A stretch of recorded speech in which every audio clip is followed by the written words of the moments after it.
Paja. Ngopi sambil ngobrol pajak. Assalamualaikum warahmatullahi wabarakatuh. Shalom, Om Swastiastu, Namo Buddhaya, salam kebajikan rahayu. Ketemu lagi di Pijak Ngopi Sambil Ngobrol Pajak. Nah, hari ini kita mau bahas satu isu yang kemarin sempat keluar juga. Jadi ada perubahan ini ya, ada keluaran PMK lagi yang membahas mengenai instrumen yaitu emas. Hari ini saya ditemani dengan Pak Agus lagi. Kita akan bahas mengenai PMK 48 tahun 2023. Jadi ada penurunan di situ, apa yang turun, siapa yang terdampak, dan bagaimana teknisnya. Hari ini kita akan banyak ngobrol bareng sama Pak Agus. Nah, Pak Agus, ini kemarin sempat rame ya, karena ketika orang-orang itu tahu ada sesuatu yang turun itu pasti akan ini. Ya. Akan responsif ya. Responsif, betul. Nah, ya, di PMK 48 itu sendiri kan kita akan bahas aspek-aspek terkait sama PPH ya. PPH dan atau PPN dari penyerahan atau penjualan, entah itu emas perhiasan, emas batangan, kemudian perhiasan ya. Perhiasan yang bahannya atau yang dasarnya bukan dari emas sama sekali, ya, atau batu permata, berlian dan sebagainya dan lainnya. Yang nantinya mungkin akan sama perlakuannya seperti emas. Ya. Jadi intinya di PMK 48 ini sendiri sampai kemarin disebut ini rame nih karena lagi turun, apa sebenarnya? Ya, perlu kita bahas Mas Alfi ya. PMK nomor 48 tahun 2023 efektif berlaku 1 Mei 2023 ya.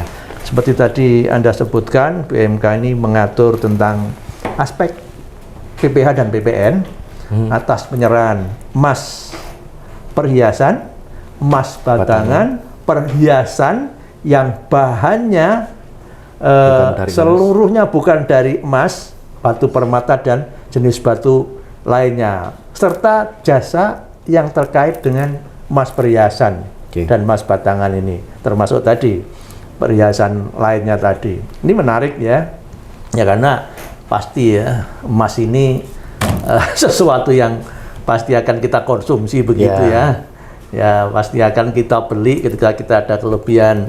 Tentunya kita juga harus paham bagaimana sekarang aspek pajaknya, dan ini baru.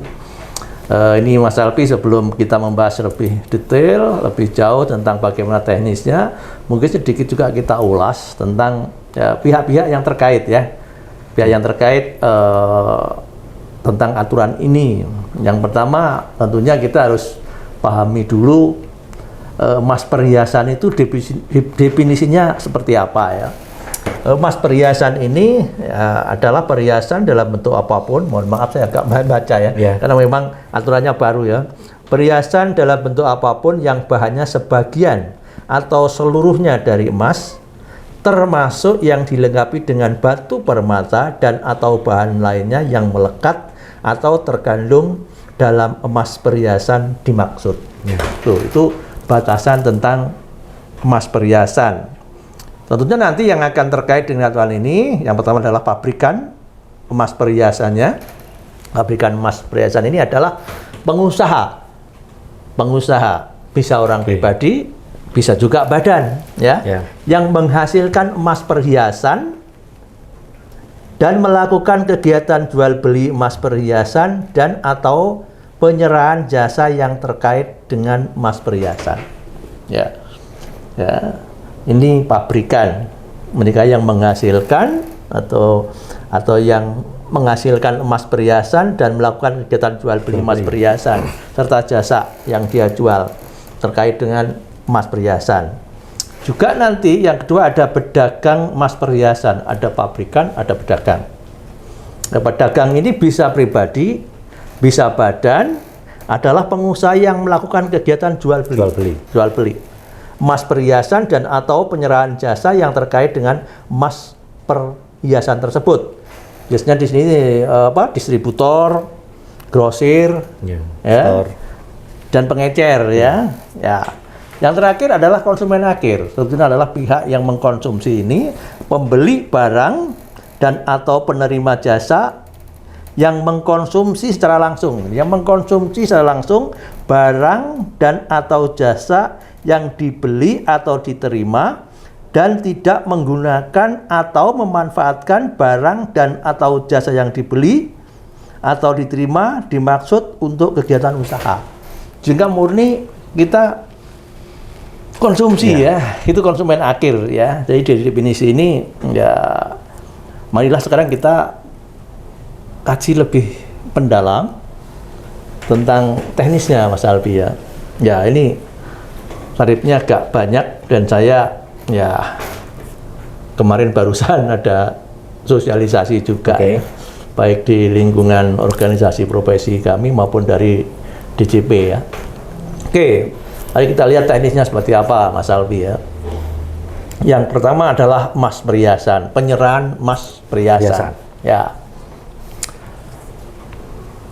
Ketika pabrikan atau pedagang menyerahkan emas perhiasan, maka di sini pabrikan atau pedagang punya kewajiban memungut PPh pasal 22. PPh pasal 22 besarnya adalah 0,25% dari harga jual, ya, dari harga jual, dan sifatnya tentunya 22 ini jadi nggak final nanti. Jadi bagi yang terkena pemungutan 22 bisa dikreditkan ya. Kecuali, lah ini kecuali. Jadi 22 ini nanti dia nggak boleh pungut kecuali penyerahan kepada konsumen akhir dan wajib pajak yang dikenakan PPh final. Ya, ini nggak boleh ada 22 ya. Oke. Dikecualikan. Jadi selain itu nanti ada aspek PPh 22. Tapi sekali lagi kalau konsumen akhir kita sebagai pihak yang akan mengkonsumsi emas ini ya, perhiasan ini, maka kita tidak akan kena PPh pasal 22. Nanti dikecualikan ya. Nanti ketika ada penyerahan ke pedagangnya baru nanti ada 22 ya. Ya. Sedangkan aspek PPN-nya Mas Albi ya, untuk PKP pabrikan untuk perhiasan emas perhiasan ini ya.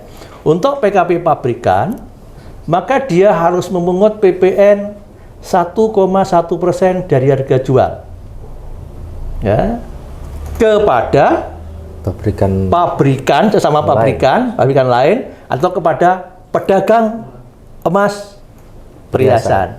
Oke, ini jadi PPN. Oke, itu untuk PKP pabrikan. Nah, sekarang bagaimana penyerahan yang dilakukan oleh PKP pedagang ya? Kalau PKP, tadi yang PKP pabrikan ada ya 1,1% ya. Itu ya, kalau penyerahan kepada sesama pabrikan ya, sesama pabrikan atau pedagang. Ada dua tarif ya. Konsumen? Kalau ke konsumen akhir ya, konsumen akhir ini nanti tarifnya adalah 1,65% dari harga jual kepada konsumen akhir. Ya. Oke. Sedangkan PKP pedagang emas perhiasan ini ya, PPN yang harus dia pungut adalah 1,1% ya dari harga jual kepada konsumen akhir ya. Tetapi 1,1% ini ketika pedagang emas perhiasan ini ya, ketika dia belanja, ketika dia membeli, itu faktur pajaknya lengkap.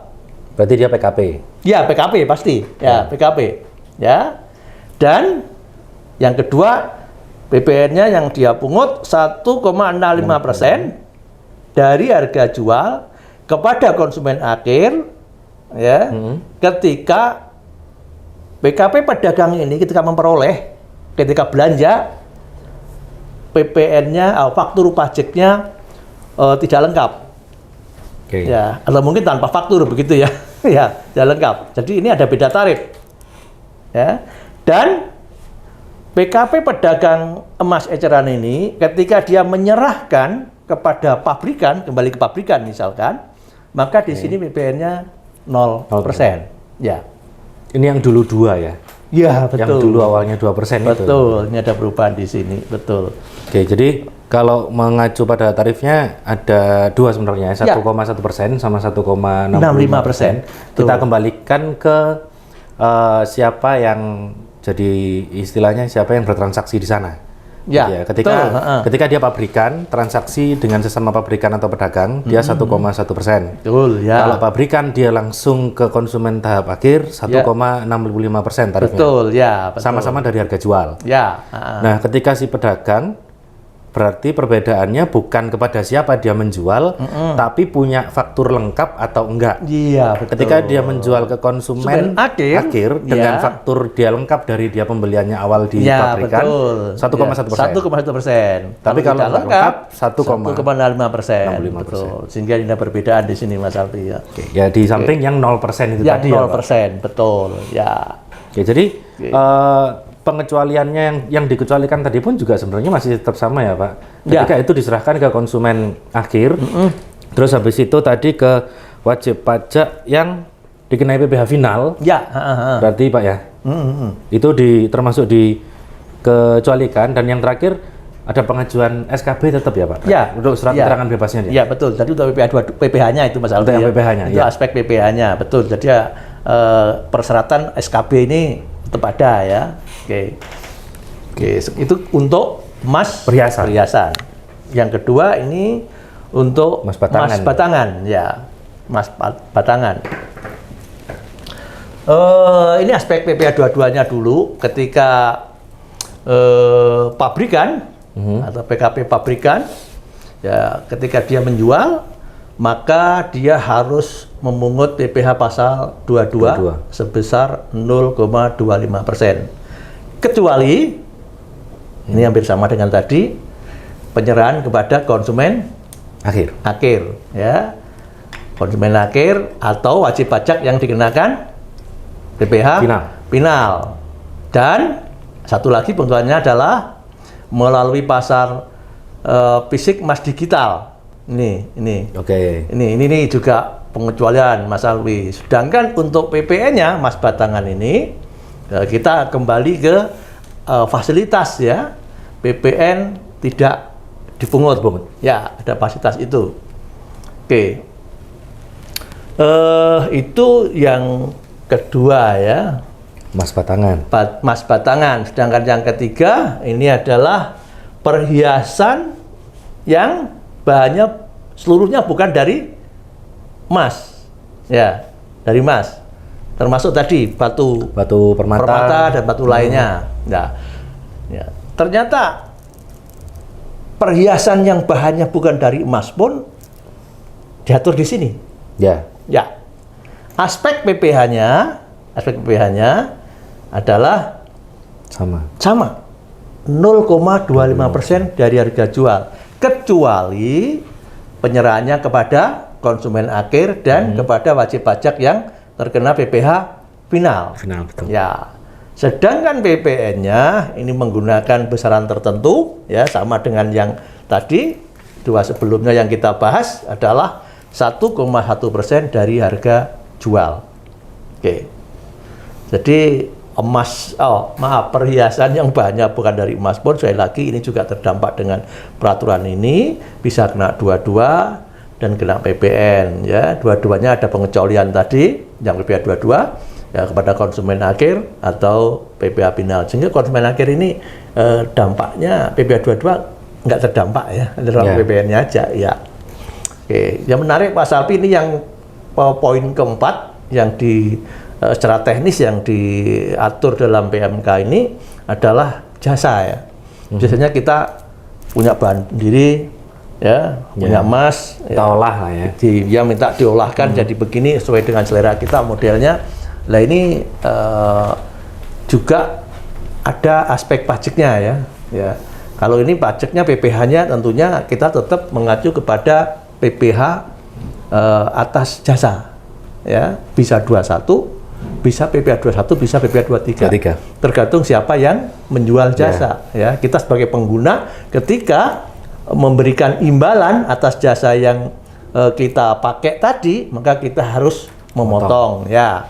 Sekali lagi, kita yang bayar jasa, kita yang harus memotong. Yang menerima uang dari jasa tadi itu yang akan terpotong nanti.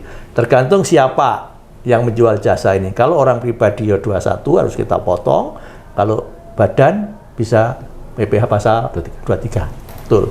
Sedangkan PPN-nya Ini pun sama ya, menggunakan besaran tertentu tadi 1,1% dari nilai penggantian atau harga jasanya berapa. Ya, betul.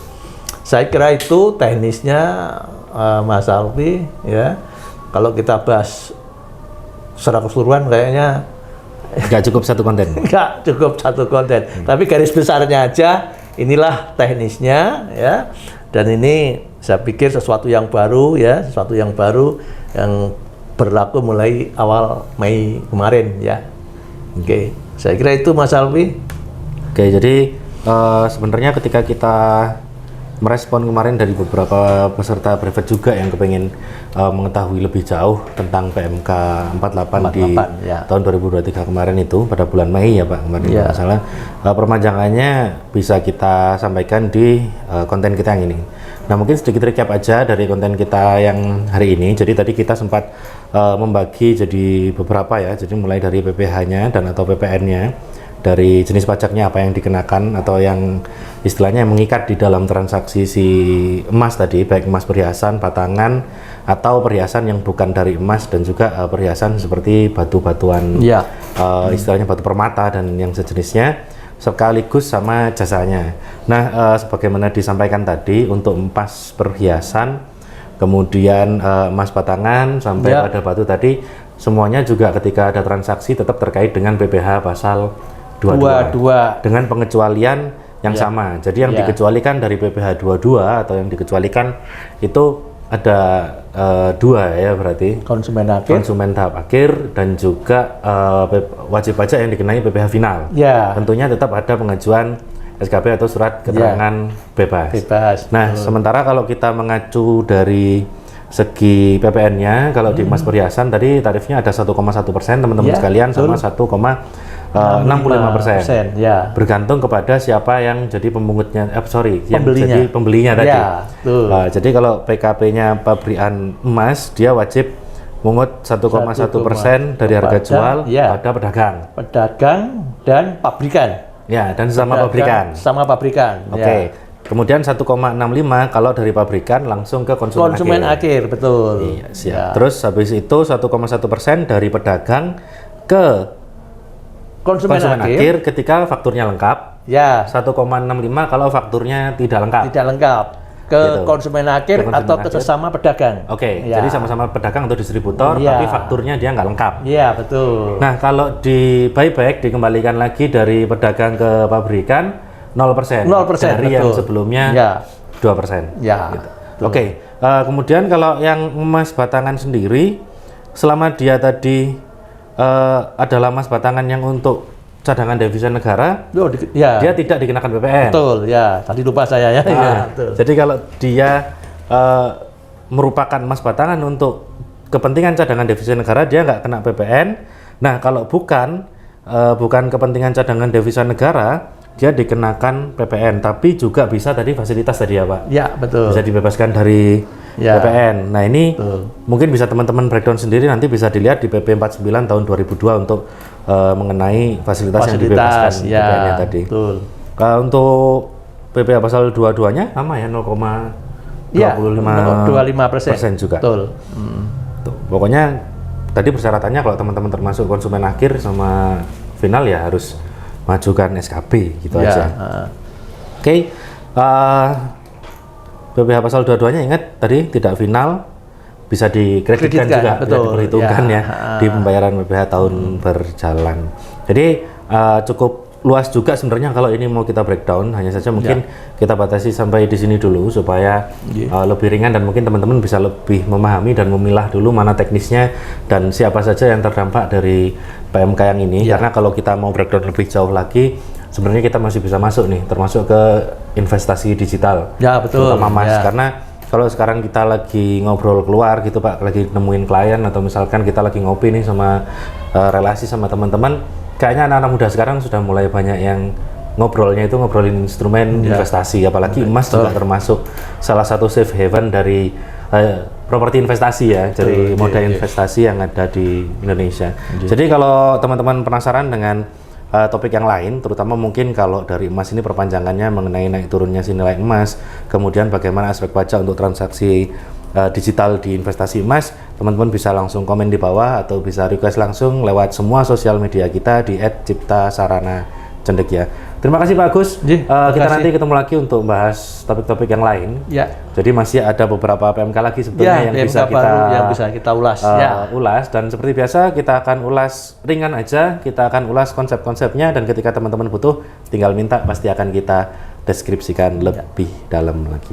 Ikuti terus semua kegiatan kita di channel YouTube kita Cipta Sarana Cendekia. Terima kasih. Wassalamualaikum warahmatullahi wabarakatuh. Waalaikumsalam. Bijak ngopi sambil ngobrol pajak.